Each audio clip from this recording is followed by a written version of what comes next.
Ça y est, on entre dans les 10 derniers jours du mois de Ramadan, ce mois qu'on a attendu toute l'année, le mois qui fait revivre notre foi et notre spiritualité, qui nous apporte sérénité et tranquillité. Mais c'est aussi le mois dont on attend énormément et dont les attentes, parfois, peuvent être très grandes. Et c'est plus que nécessaire de prendre le temps de se poser et de revoir ce qu'on a accompli depuis le début. Est-ce qu'on est satisfait de nous jusque-là? Est-ce qu'on aimerait faire plus? Est-ce qu'on a eu du mal à laisser de côté nos péchés? Est-ce qu'on a eu du mal à faire nos actes d'adoration? Voici les questions qu'on doit se poser avant d'arriver aux 10 derniers jours. Maintenant, pourquoi est-ce que c'est important de faire un point avant ces 10 derniers jours? Tout simplement parce que cette dernière période est la période la plus importante du mois de Ramadan. Elle est pleine de rahma, de miséricorde, de sérénité, de pardon, d'amour de notre Seigneur. Et aussi parce qu'on y retrouve Laylat al-Qadr, la nuit du destin, une nuit qui est meilleure que 1000 mois. La nuit qui, par la grâce d'Allah, nous permet de formuler toutes nos invocations pour l'année qui suit. Et la grandeur de cette nuit s'explique aussi grâce au Coran. Rappelez-vous, je vous en ai parlé lors du premier épisode de la série de Ramadan, le tout premier verset du Coran, qui est Iqra bismi rabbika alladhi khalaq, le tout premier verset qui a été révélé. Il a été révélé pendant le mois de Ramadan, donc lors de la 27e nuit, donc Laylat al-Qadr. Et ça explique aussi pourquoi est-ce qu'on doit se rapprocher de la parole d'Allah pendant le mois de Ramadan. Pourquoi est-ce qu'on doit essayer d'ouvrir le Coran? Pourquoi est-ce qu'on doit le lire? Pourquoi est-ce qu'on doit essayer de l'apprendre, de l'étudier, de le comprendre? Vraiment, le Coran pendant le mois de Ramadan, il a une place qui est très très importante. Aïcha radhiyallahu anha a rapporté que le messager d'Allah sallallahu alayhi wa sallam redoublait d'efforts durant les 10 derniers jours de Ramadan plus qu'il ne le faisait à tout autre moment. Donc si on veut pleinement profiter des grâces, de la miséricorde, du pardon, de l'exaucement des doigts, il faut qu'on soit prêt. Il faut qu'on se donne les moyens pour pouvoir réussir et compléter ce mois en beauté. En vrai, je vais pas vous mentir, ce qui inspire aussi l'épisode d'aujourd'hui, c'est dans un premier temps toutes ces personnes qui disent qu'elles sont déçues d'eux-mêmes, qu'elles ont l'impression de ne pas avoir fait assez, de continuer à commettre des péchés, d'avoir mal commencé ce mois de Ramadan. Et je sais que c'est des pensées qu'on a très très facilement. Vraiment, dès qu'on va céder à une tentation, dès qu'on va commettre un péché, c'est comme si toutes tes autres bonnes actions, tu ne les voyais plus. C'est comme si à tes yeux, elles disparaissaient, alors qu'elles sont bien là et que Allah les a bien comptabilisées, que l'ange à ta droite, il l'a bien noté ce que tu as fait, toutes tes bonnes actions, tous tes actes d'adoration. C'est facile d'abandonner, de se dire non mais de toute façon foutu pour foutu, enfin voilà quoi, de toute façon j'ai commis ça, je peux pas me le pardonner, et puis tu vas te mettre à tout arrêter. Sauf que non, c'est pas la mentalité qu'on doit avoir, c'est pas le comportement qu'on doit avoir. On doit pas s'arrêter à ça, on doit continuer à essayer de faire des efforts. C'est important de continuer à en faire, vraiment. Et surtout, le mois de Ramadan n'est pas terminé. Là, on va rentrer dans la période la plus importante, les 10 derniers jours. C'est là où tu dois justement redoubler d'efforts.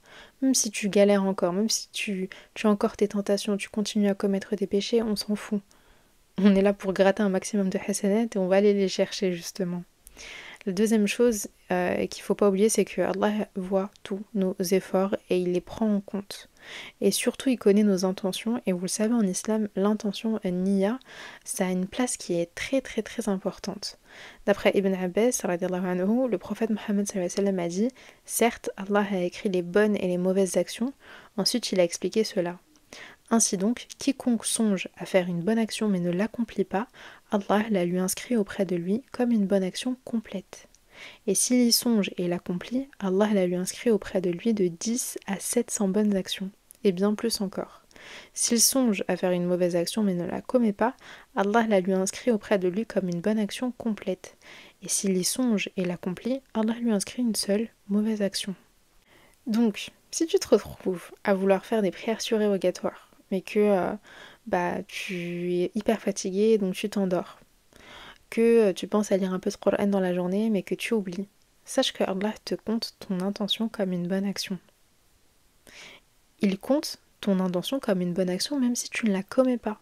Je ne sais pas si on réalise en fait. Je ne sais pas si on réalise. Et combien de fois aussi, dans la journée, on est en mode non, je vais faire ceci, je vais faire cela, je vais réviser telle sourate, je vais apprendre ceci. Et finalement, on ne fait pas. Parce qu'on est dépassé par le temps, parce que j'allais juste encore répéter parce qu'on n'a pas vu le temps passer.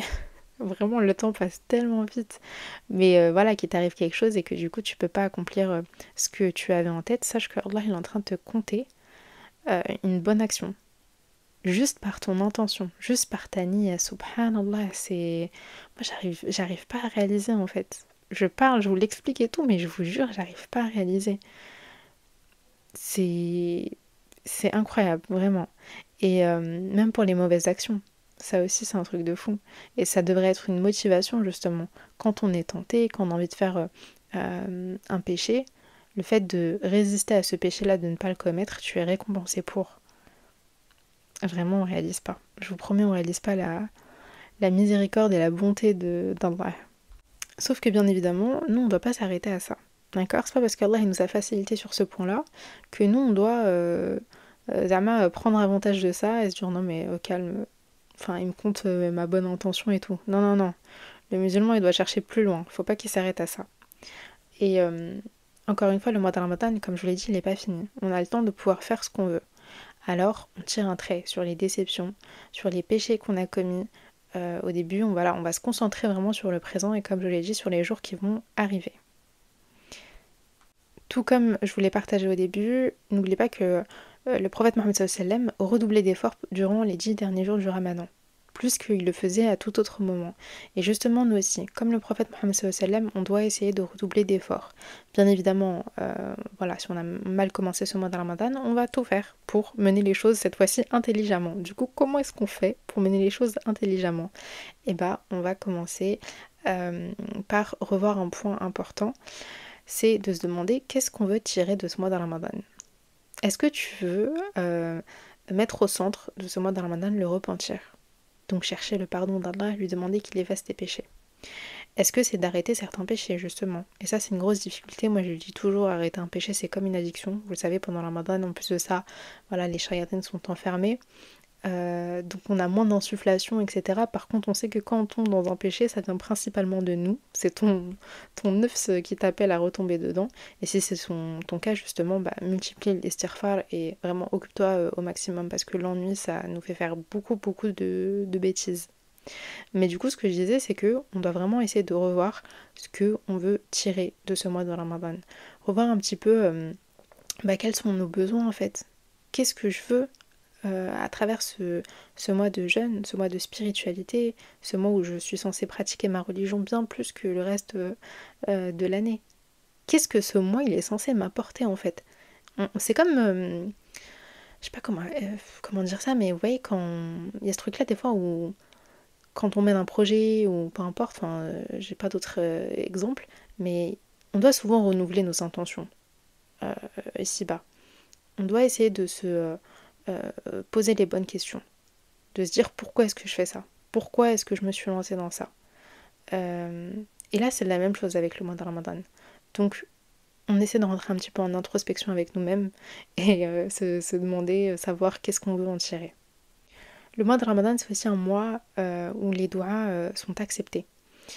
Et moi j'aimerais bien que tu prennes un cahier ou un carnet de religion si t'en as un, c'est encore mieux, ou dans tes notes, et tu vas noter toutes tes demandes, toutes tes invocations, que ce soit pour les études, le travail, tes projets, l'argent, le mariage, etc.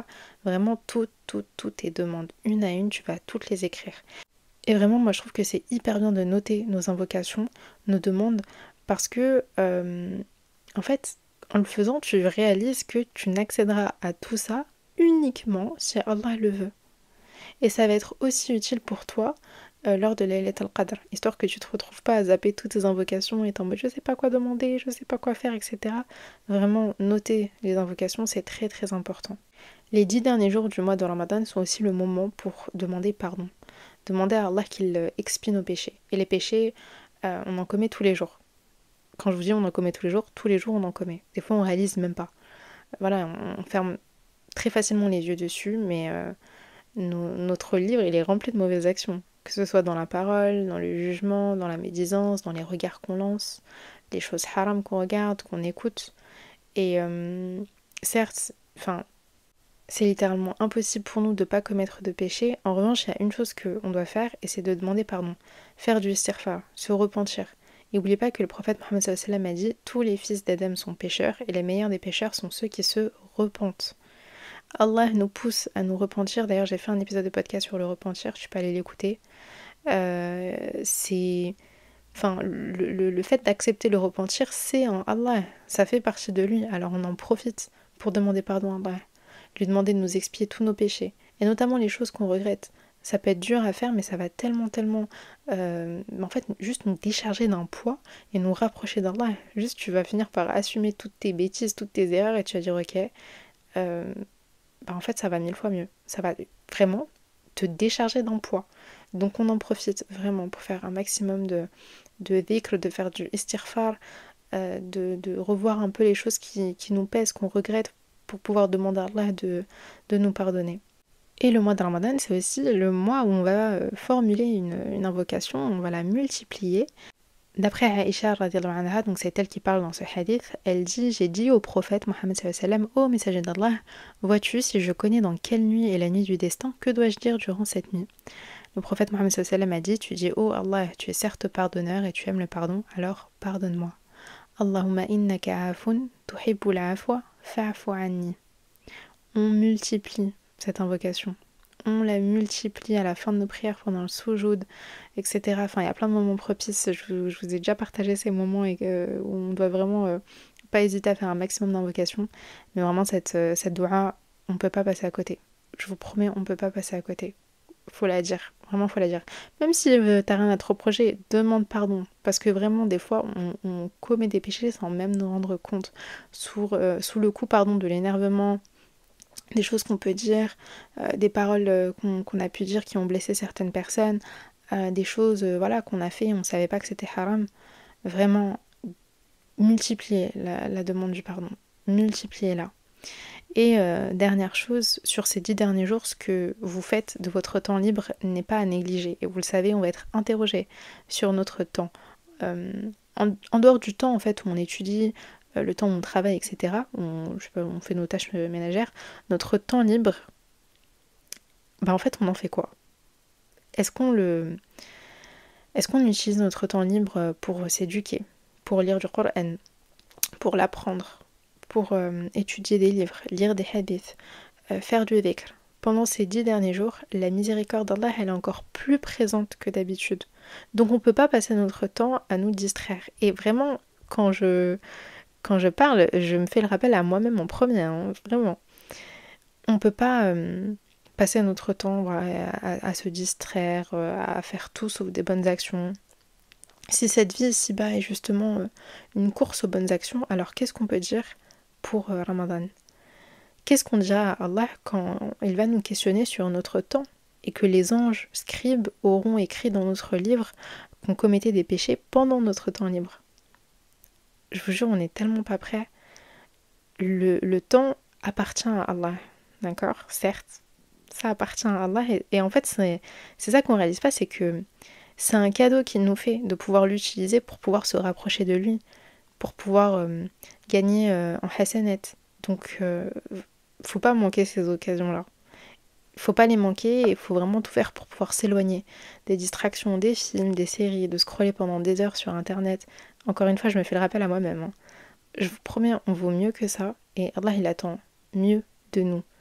Et puis c'est quoi de donner son temps pendant les 10 derniers jours? Vraiment, d'essayer de se lever un petit peu plus tôt pour le fajr, pour faire des prières surérogatoires, de prier tarawih, d'ouvrir le Coran, de revoir certaines sourates. C'est vrai que au début du mois de Ramadan, on est hyper motivé, on se fixe toutes et tous des objectifs, sauf que la réalité nous rattrape en fait. On se rend compte que on a du mal à s'organiser, à se fixer, à respecter ces objectifs-là. Et donc c'est pour ça que souvent aussi il y a un petit abandon. Souvent, on va céder aux tentations, on va commettre quelques péchés, mais comme je vous l'ai dit, on est obligé de remonter la pente. On n'a pas le choix. Mais on doit le faire de manière intelligente. On ne doit pas essayer de, encore une fois, se submerger de plein d'actes d'adoration, de plein de choses alors qu'on n'a pas forcément le temps, alors qu'on ne sait pas encore bien s'organiser, alors qu'on n'est pas encore bien discipliné, alors que même nos actes d'adoration qui sont obligatoires, on a du mal à les faire en temps et en heure. Donc On essaie d'y aller doucement, encore une fois. Moi, j'ai toujours ce mindset-là où je suis en mode ça sert à rien de se fixer trop de trucs, d'y aller trop vite, etc. Franchement, c'est contre-productif. Encore une fois, on avance petit à petit, mais cette prise de conscience-là, de se dire qu'on est à la meilleure période de l'année et justement qu'on doit rentabiliser cette meilleure période de l'année, c'est super super important. Parce qu'à la fin, c'est ça qui va compter pour nous le jour du jugement dernier. C'est ok, bah qu'est-ce que t'as fait ton temps libre quand je t'ai donné l'occasion de pouvoir me prier, quand je t'ai donné l'occasion de pouvoir exaucer tes doigts. À la fin, vraiment, ça va être ça. Bon, je crois qu'on arrive à la fin de cet épisode. Franchement, la seule chose que je peux dire, c'est vraiment que qu'Allah nous facilite, qu'il accepte de nous, qu'il accepte nos efforts, qu'il nous guide vers le droit chemin, qu'il fasse de nous de meilleures personnes et qu'il fasse de ce mois de Ramadan une occasion pour qu'on puisse vraiment se remettre en question et s'améliorer. Si l'épisode t'a plu, n'hésite pas à le partager. Tu peux me laisser les 5 étoiles et un commentaire et on se dit à très vite, Inch'Allah, pour un nouvel épisode. Assalamu alaikum.